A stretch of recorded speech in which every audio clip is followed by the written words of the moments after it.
அன்பு நண்பர்களுக்கு டாக்டர் சரவானந்தாவின் இனிய வணக்கங்கள். நண்பர்களே, அவையின் ஆத்திச்சூடி வெட்டன பேசேல்.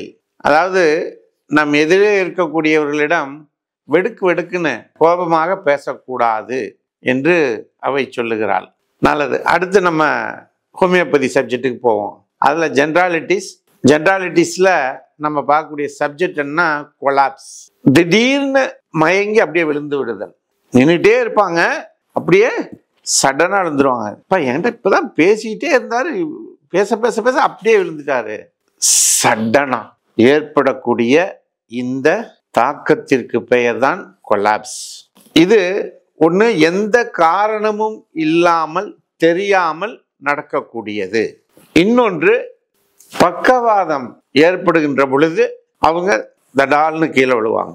அது கொலாப்ஸ் ஆயிட்டாங்க, திடீர்னு கொலாப்ஸ் ஆயிட்டாங்க அப்படின்னு சொல்லுவாங்க.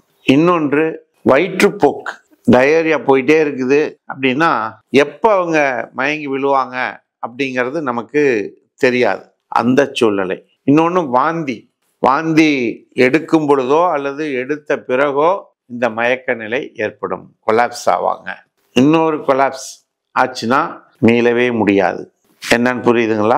மரணம் தான். அந்த கொலாப்ஸ் நடப்பதற்கு வாய்ப்புகள் இருக்கு. அது கூடு விட்டு ஆவி போய் விடுவது, அதற்கு மருந்து இல்லை.